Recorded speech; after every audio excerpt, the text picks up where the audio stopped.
তুমি ডোডো দাদাদের কথা বলছো তাই না? জানো তো, ওরা না তোমার খুব নাওটা ছিল। তুমি না খাইয়ে দিলে খেতো না, তুমি গান না শোনালে ওরা ঘুমোতো না। সারাক্ষণ শুধু ছোট খাম্মা করতো আর তোমার পিছন পিছন ঘুরতো। তোমার কিছু মনে পড়ে না? না, কিচ্ছু মনে পড়ছে না?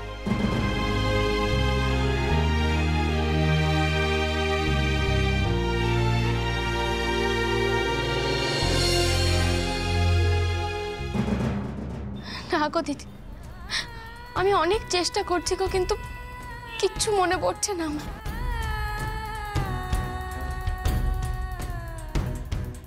আচ্ছা ঠিক আছে, আস্তে আস্তে সব মনে পড়ে যাবে, চিন্তা করো না। আসলে ওরা তো এখন বাইরে থাকে, বিদেশে পড়াশোনা করতে গেছে, কিছুদিনের মধ্যেই চলে আসবে।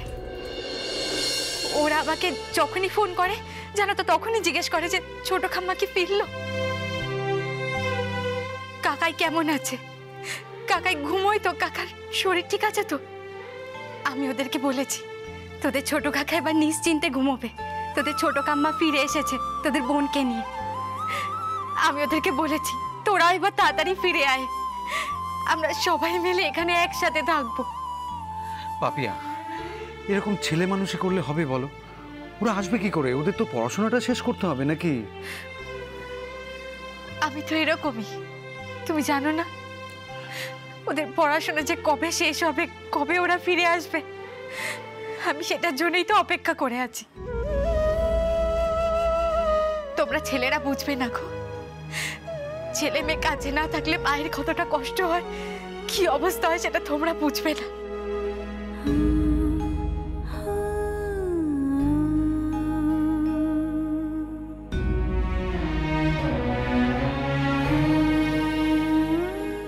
শ্যামা বুঝবে, বলো শ্যামা। হ্যাঁ গো দিদি।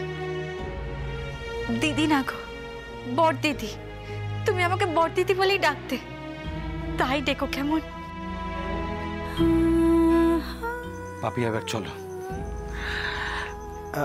নিখিল, একটা কথা বলার ছিল তোকে। শ্যামার বাবা মাকে একটা ফোন করে জানিয়ে দিস।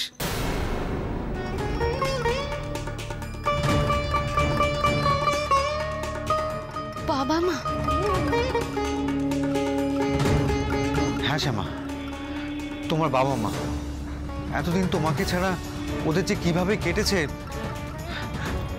তোমার ভাইও অনেক বড় হয়ে গেছে। ভাই? আমার ভাইও আছে? হ্যাঁ, তোমার সব আছে, তুমি আবার সব ফিরে পেয়েছো শ্যামা। এতদিন ধরে ওনারা রোজ ফোন করতেন আর বলতেন তুমি ফিরেছো কিনা, আর আমরা জিজ্ঞেস করতাম তুমি এই বাড়িতে না এসে গ্রামের বাড়িতে চলে গেছো কিনা। আমাদের সব অপেক্ষার অবসান হয়েছে। ওনারা যখন কালকে জানতে পারবে না, কি যে আনন্দ পাবে। দেখো ওনারা কালকেই না চলে আসে। আরে পাপি, এবার চলো, কথায় কথায় অনেক রাত হয়ে গেল। গুড নাইট নিখিল। গুড নাইট শ্যামা। আসছি।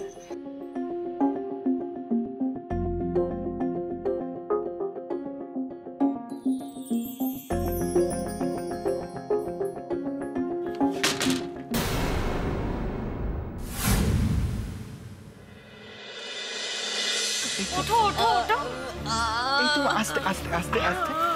এই দেখো দেখো দেখো দিদি ভাই, কি সুন্দর উঠে বসেছে আমার দিদি ভাই। জানি তো আমার দিদি ভাই সব পারে। ভেরি গুড মা।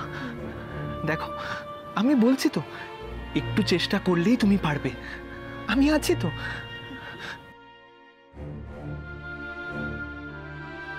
বনি, তুই দাঁড়িয়ে আছিস কেন? তুই তো তাড়া দিচ্ছিলি, চল এবার কেকটা কাটবো তো আমরা। ফাইনালি তুই কেকটা কাটবি। চল। হ্যাঁ, এই তো।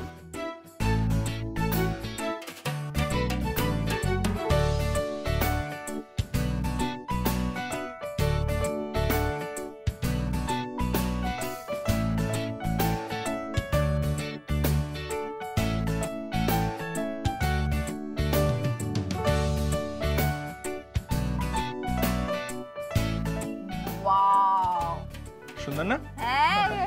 বিউটিফুল। মা, এই দেখো কেকটা কি সুন্দর। তুমি কাটবে তো? দে।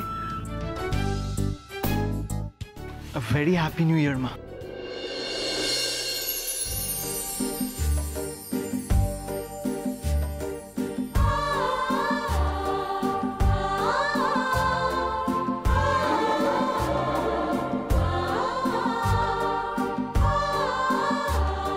Happy new year. Very happy new year.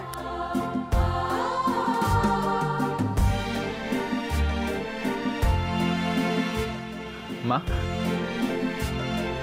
a very happy new year.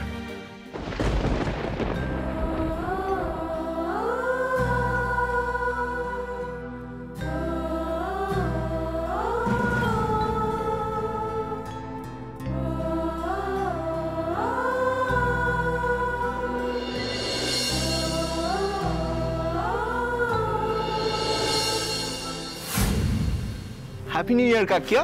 Happy new year বেটা। হ্যাপি নিউ ইয়ার দিদি ভাই। কি হলো মা, খাও দিদি ভাই খাও। এই তো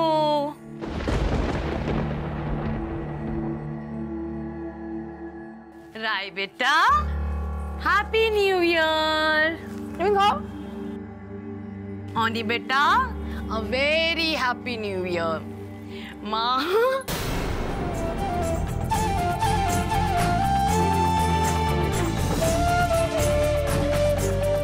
এটা কি এখানে যাবে না? করবি না। হ্যাপি নিউ ইয়ার।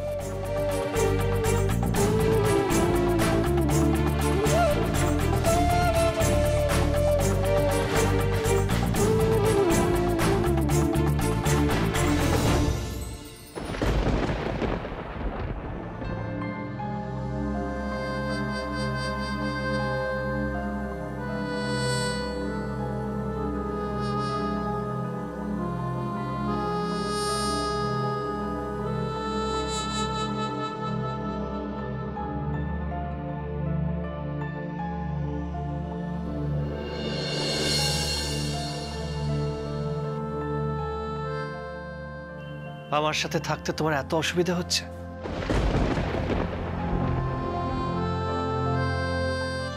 কি করে শ্যামা, আমার সাথে কাটানো মুহূর্তগুলো তুমি কি করে ভুলে গেলে? জানো শ্যামা, তোমার সাথে কাটানো একটা মুহূর্ত আমি ভুলিনি। কি হলো শ্যামা, মনে করার চেষ্টা করো। জানো, আমি তোমাকে বলার অনেক চেষ্টা করেছিলাম। আমি চেষ্টা করেছিলাম তোমার সব স্মৃতি মুছে ফেলার, পারিনি।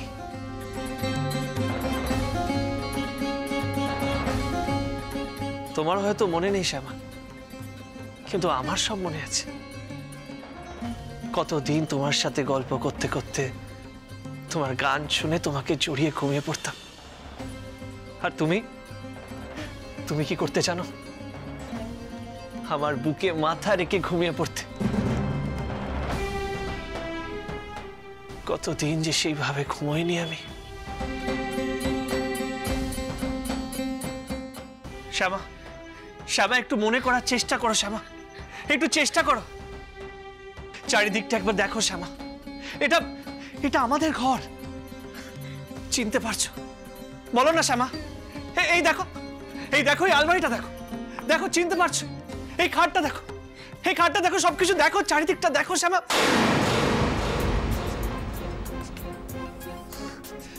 শ্যামা, তোমার আমার উপরে যতটা অধিকার, অতটা অধিকার আমার নিজের উপরেও নেই।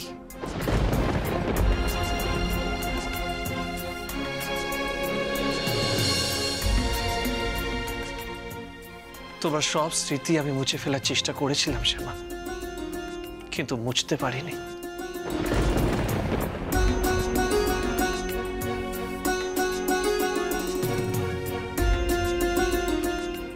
শ্যামা, তুমি আমার মনে ছিলে, আছো, আর সব সময় থাকবে।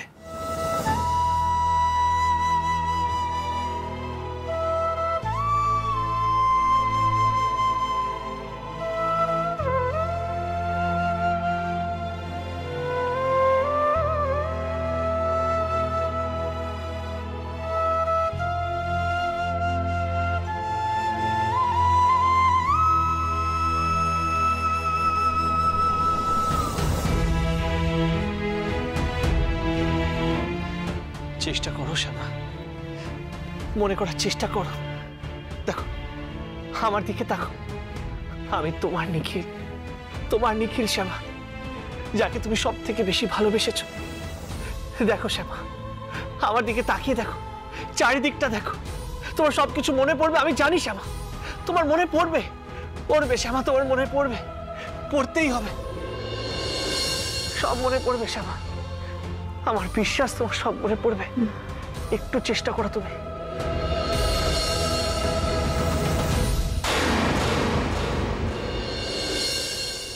আচ্ছা আচ্ছা আচ্ছা, I have one thing to say. বনি, কাকিয়া, হ্যাঁ নতুন বছরটা তাহলে ভালোই শুরু হলো। আর কাল সকালে মায়ের ডক্টরের সাথেও আমার কথা হয়ে যাচ্ছে। আমি যেটা বলছি সেটা হচ্ছে, এবার তো আমি চলেই এসেছি, তাহলে এখন থেকে মায়ের দেখাশোনাটা আমি করি না?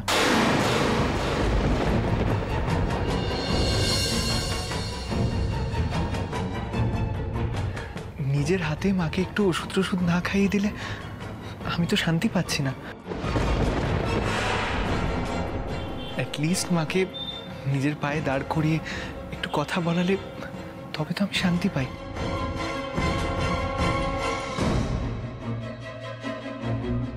অনি বেটা, আসলে কি বলো তো, আমিও তো চাই যে দিদিভাই তাড়াতাড়ি সুস্থ হয়ে উঠুক, এই সংসারের হাল ধরুক আমার সঙ্গে। আফটারঅল দিদিভাইও তো এই বাড়ির কর্ত্রী, তাই না?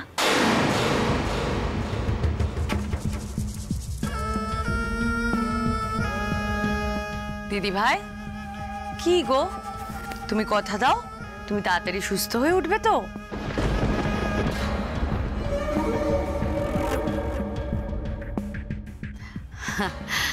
নিশ্চয়ই নিশ্চয়ই সুস্থ হয়ে উঠবে কণিকা।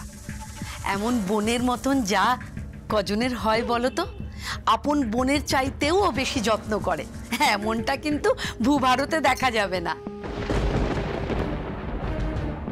দিদুন, আই নো কাকিয়া আমার মায়ের বোনের থেকেও বেশি আপন। লাভ ইউ বেটা।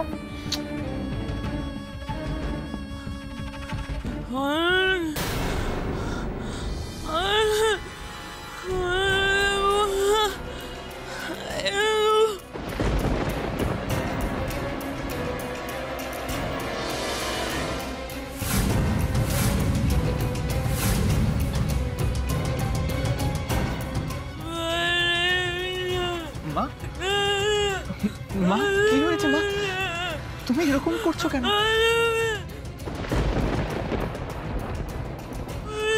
কাকিয়া, মায়ের হঠাৎ করে কি হলো? কিছুক্ষণ আগেই তো ঠিক ছিল, কি সুন্দর হাসছিল। দেখেছো তো অনি বেটা, আমি বারবার করে বললাম না যে দিদিভাইয়ের শরীরটা একদম ভালো নেই। ডক্টর এই কারণেই দিদিভাইকে বারণ করেছিল দিদিভাই যেন একদম এক্সাইটেড না হয়। এইটুকু হই হুল্লোড় হয়েছে, তাতেই দিদিভাইয়ের শরীরটা আবার খারাপ হতে শুরু করেছে।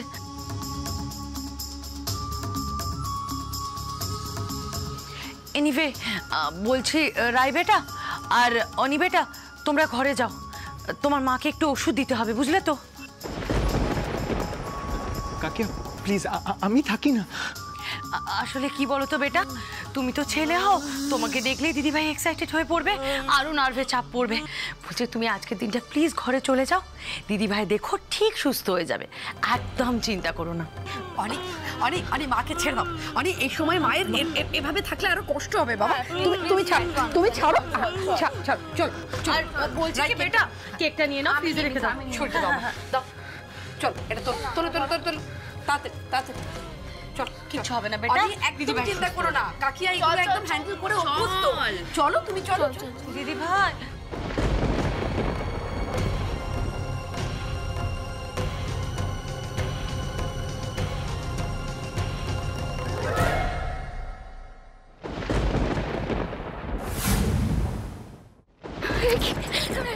এটা আপনি কি করছেন? কি করছেন আপনি এগুলো?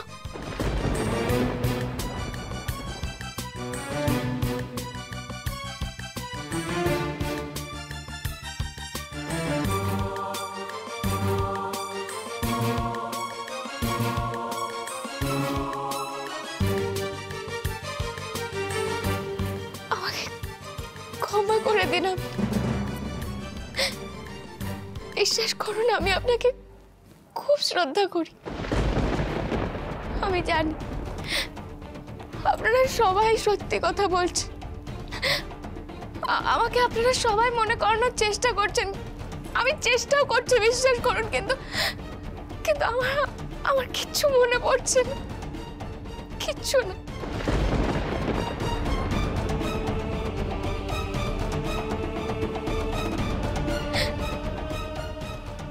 আমার কাছে আপনার শুধু একটাই পরিচয়, আপনি আমার মেয়ের বাবুজি।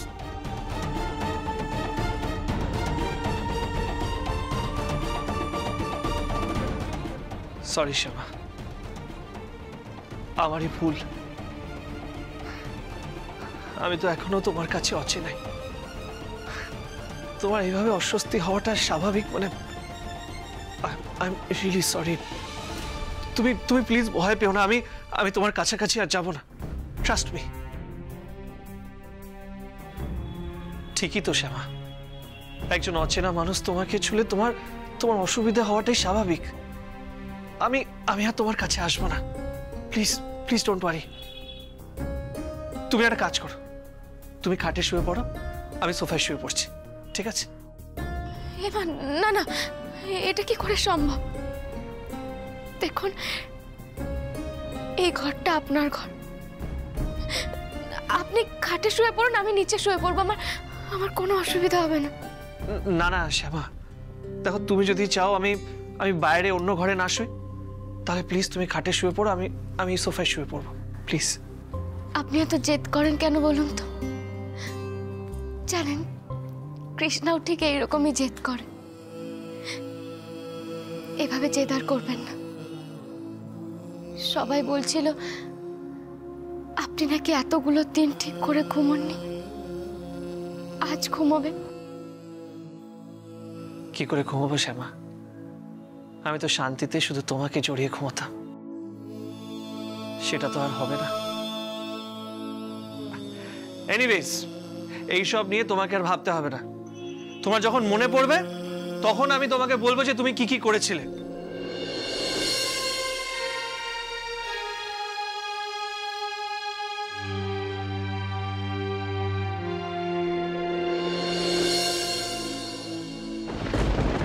এই কি হয়েছে?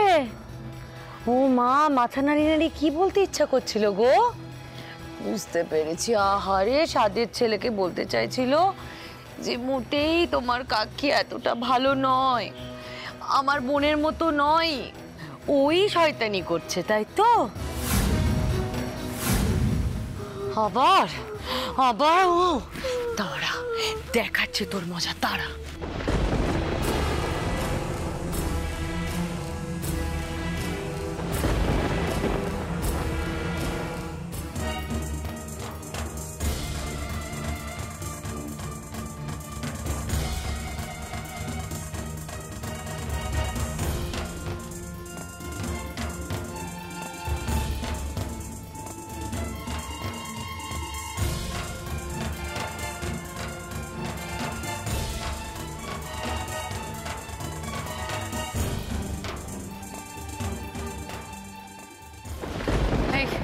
হাতটা দাও, হাতটা দাও, অনেক হয়েছে, হাতটা দাও, হাতটা দাও।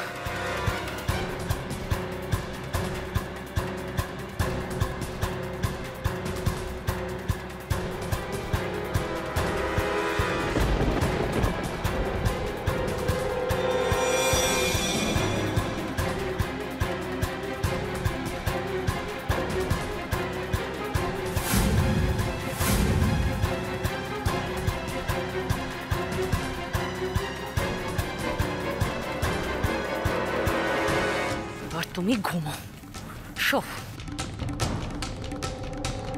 একদম মরার মতো পড়ে থাকবে, তবেই তুমি না মরে বেঁচে থাকবে। তোমার ছেলে তোমার দায়িত্ব নেবে, তাই না? কোনো দিনও পারবে না, কোনো দিনও না। এরপর যদি আর একবারও বেশি বাড়াবাড়ি করো না, তাহলে তোমার ছেলেকে এখানে নিয়ে এসে তোমার পাশে শুইয়ে দেবো।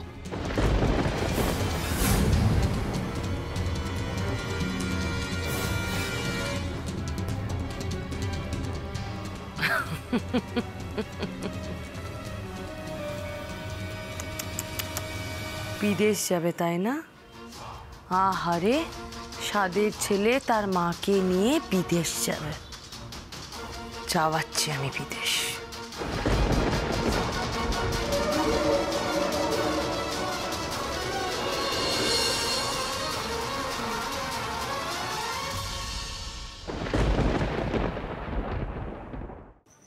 এখনো দাঁড়িয়ে আছো কেন? শুয়ে পড়ো। চিন্তা করো না, আমি তোমার কাছাকাছি আসবো না। Trust me.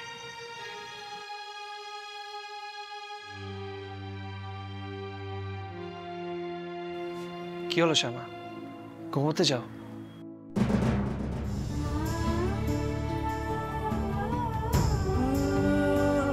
কাল থেকে তোমার নতুন জীবন শুরু, বুঝলে? আমি নিজে ধরে ধরে তোমাকে সবকিছু মনে করাবো। আই এম শিওর খুব তাড়াতাড়ি তোমার সবকিছু মনে পড়ে যাবে। আর তারপর তুমি নিজে এসে আমাকে জড়িয়ে ধরবে, আবার বলবে যে এই পৃথিবীতে সব থেকে বেশি তুমি নিজের নিখিলকে ভালোবাসো।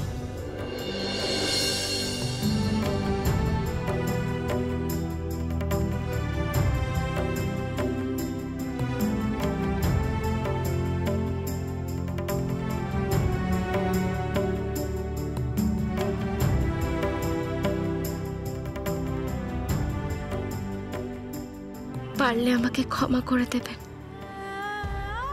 সবাই যখন এভাবে বলছেন, আপনি যখন বলছেন, তখন হয়তো আপনি আমার স্বামী। আপনারা সবাই মিলে তো আর আমাকে মিথ্যে কথা বলবেন না। কিন্তু আমি যে সবকিছু ভুলে গেছি, আমি কিছুতেই মন থেকে আপনাকে স্বামী বলে মানতে পারছি না। ওনাকে বলো ঠাকুর, আমার হয়ে তুমি বলে দিও আমাকে যেন উনি পারলে ক্ষমা করে দেন।